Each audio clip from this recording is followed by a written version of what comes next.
hago la pregunta, ¿solo los jueces pueden aplicar la excepción de inconstitucionalidad? Ninguna ley de la República puede aumentar o disminuir los requisitos que yo acabo de leer. Ninguna. Pero no dicen qué fue lo sustancial que se quebró. Eso es falta de seriedad. Usted dice, como miembro del Poder Ejecutivo, que es ahora y no del Judicial, ese acto administrativo viola la norma. Pero la Constitución. Viola la Constitución. Pero es que eso no le corresponde al Ejecutivo determinarlo. Lo tiene que determinar un juez por la separación de poderes. No puede, o sea, ustedes no pueden ser al mismo tiempo ejecutivo y judicial. Tienen que ir al otro poder, que es el judicial, y decir, yo ejecutivo considero que este acto del Congreso viola la Constitución, usted defina si la violó o no. Ustedes no pueden definir ante sí mismos. Daniel, esa es una vieja discusión muy interesante. Muy respetable. Se llama separación de poderes, la empezó Montesquieu. Yo no soy abogado como usted, pero pues obviamente no me estoy refiriendo al tema de la separación de poderes, tiene que ver indiscutiblemente, Daniel, pero es una discusión de juristas de vieja data, y la discusión es la siguiente: en Colombia, hago la pregunta, ¿solo los jueces pueden aplicar la excepción de inconstitucionalidad? Porque la excepción de inconstitucionalidad está consagrada expresamente en la Carta Política. La pregunta que surge, ¿solo los jueces pueden aplicar la excepción? Ahí donde tenemos la primera discusión. Si solo los jueces, y otra, también se pueden aplicar excepciones de inconstitucionalidad de actos administrativos. Sobre ese punto existen decisiones de altas cortes, de la Corte Constitucional en ese sentido. Dicen, solo los jueces y solo fundamentalmente ante leyes de la República. La mayoría de los juristas muy destacados que los hay en Colombia, muy serios, de derecho administrativo, participan de esa tesis, de que el acto administrativo solo puede ser inaplicado por un juez de la República a través de un proceso ante el contencioso administrativo, porque hay una norma de la Constitución que así lo dice. Pero esa es una tesis. En el decreto, si ustedes se dan cuenta, allí se invocaron decisiones de la Corte Constitucional que dicen lo contrario. ¿Y qué es lo que dicen de contrario? Que también se puede aplicar excepción de inconstitucionalidad de un acto administrativo. Y por supuesto que lo puede hacer el presidente de la República, porque es que el presidente de la República es la suprema autoridad administrativa por disposición constitucional.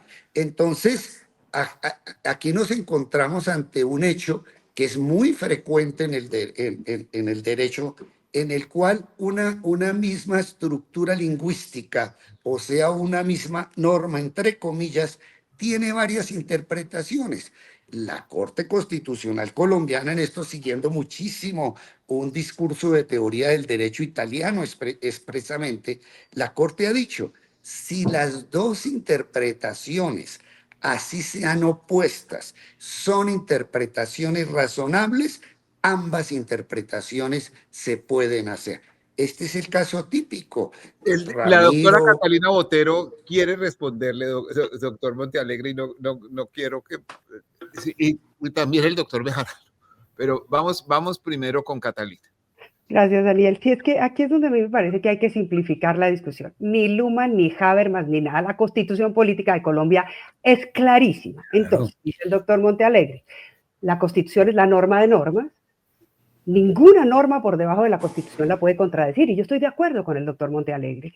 Y entonces yo leo el artículo 104 de la Constitución, que dice, el presidente de la República, con la firma de todos los ministros y previo concepto favorable del Senado de la República, podrá consultar al pueblo decisiones de trascendencia nacional.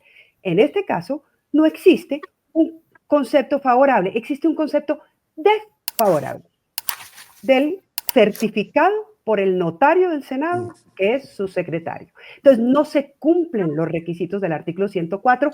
Ninguna ley de la República puede aumentar o disminuir los requisitos que yo acabo de leer. Ninguna, porque la Constitución es norma de normas. Así que necesita concepto previo favorable. Doctor Montealegre, deme un momento que yo lo oí con todo respeto.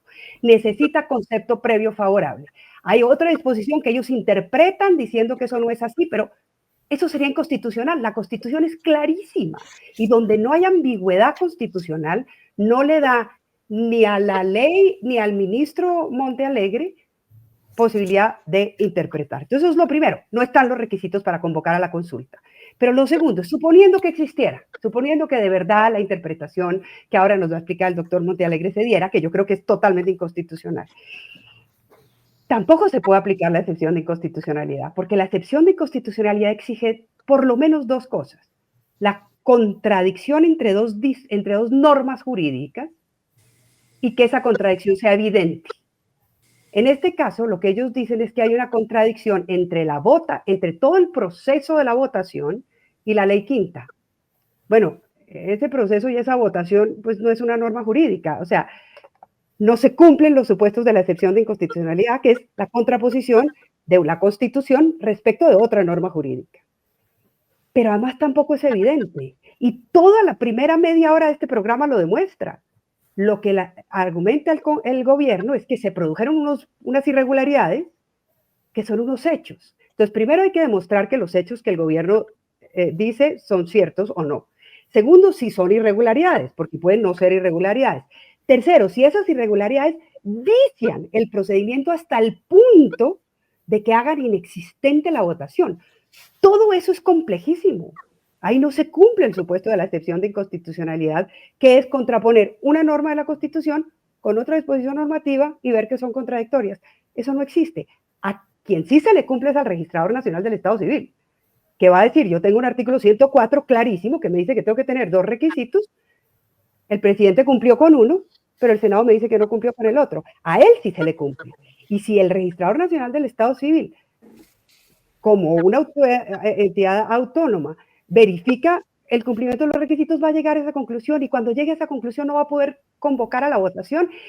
Y con todo respeto, señor ministro Montealegre, me parece que usted no debería decir que si el registrador, ejerciendo sus facultades, considera que no se cumplen los requisitos, estaría prevaricando. Me parece que eso es una intimidación injusta, pero además me parece que está desconociendo las facultades del Registrador Nacional del Estado Civil. Si mañana cualquier presidente, de izquierda o de derecha, convoca una votación sin el cumplimiento de los requisitos, la obligación de una entidad autónoma como la Registraduría es valorar si esos requisitos se cumplen o no y actuar en consecuencia, o al menos esperar a que un juez de la República lo defina. Entonces yo creo que hay que ser enormemente respetuosos. Yo no he hablado de prevaricato de los ministros, yo no he hablado del prevaricato del presidente, aunque me parece que el decreto es profundamente inconstitucional.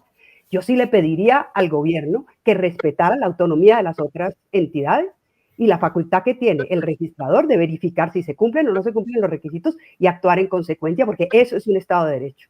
Me parece que decir que estaría prevaricando es una intimidación innecesaria, señor ministro, que enrarece el ejercicio de las competencias legítimas de las otras entidades.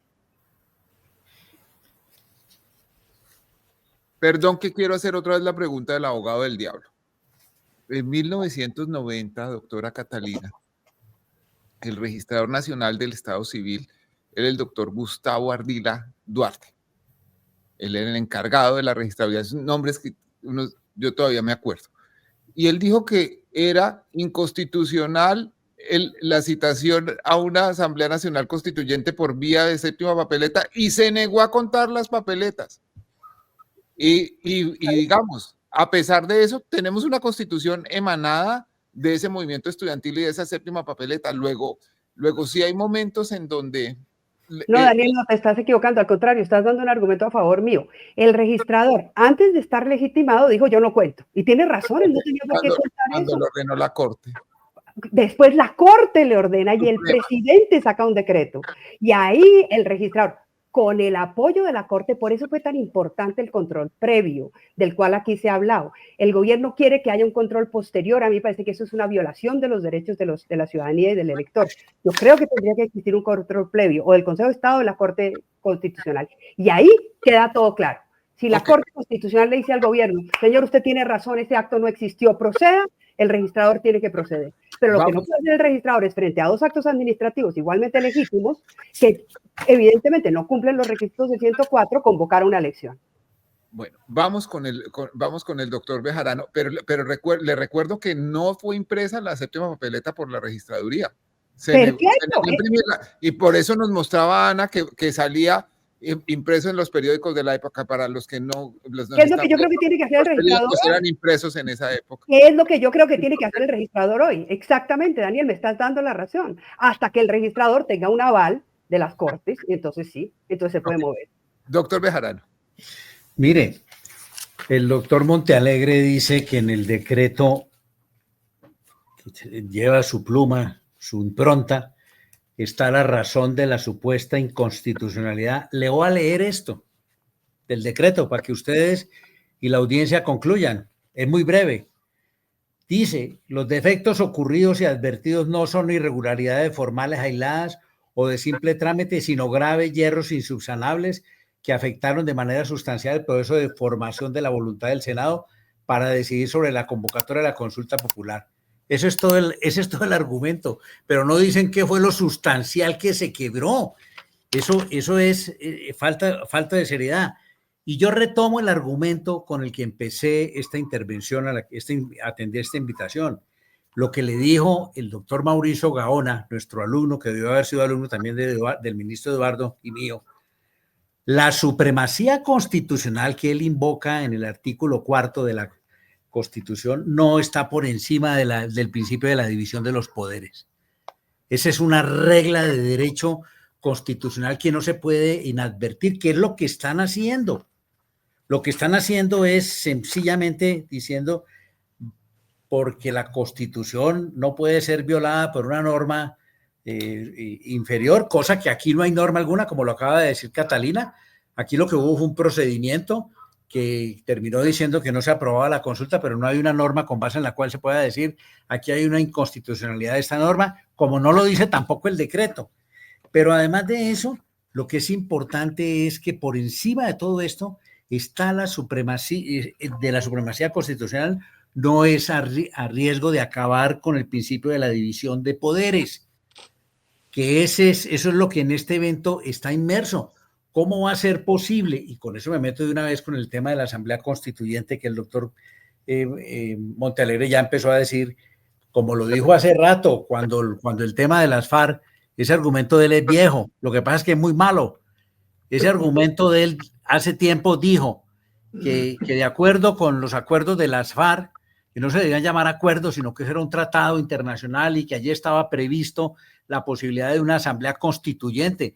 En eso coincidió con el doctor Leiva, hoy enemigo acérrimo del gobierno al cual sirve el doctor Montealegre. La Corte Constitucional enterró ese planteamiento, como lo sabe el doctor Montealegre. Ahora vuelve y retoma el planteamiento diciendo, no, es que el pueblo es el que puede decidir. No, eso no es así. Lo que hay que hacer, como lo dice Catalina, es todo de acuerdo con la Constitución. Y déjeme decirle que aquí en el decreto hay una perla que es una mentira jurídica. Dice, un ejemplo de ello es del ejercicio de que no solamente los jueces ejercen el control constitucional, dice, un ejemplo de ello es el ejercicio de objeciones presidenciales por razones de inconstitucionalidad, ¿no? Y ese es otro ejemplo de excepción de inconstitucionalidad. Eso no es cierto, doctor Montealegre. El artículo 163 establece que cuando el presidente objeta por inconstitucional un proyecto, se devuelve a las cámaras para ver si lo rehacen. Y si no lo rehacen, lo envían a la Corte Constitucional, que es la que termina decidiendo. De manera que no es cierto que el presidente pueda ejercer esa circunstancia. Y termino señalando lo mismo que coincidiendo con la doctora Botero. Yo creo que aquí el control previo a este acto ilegal ya está en curso, porque hay una demanda en el Consejo de Estado que han formulado varios senadores de la oposición. y varios ciudadanos, porque esa remisión que hace el decreto a la Corte Constitucional con base en el artículo 241, numeral tercero de la Constitución, no es para un control posterior, solamente por vicios de procedimiento y por razón de defectos en la realización de la consulta. Eso tendría que hacerse al final, no ahora.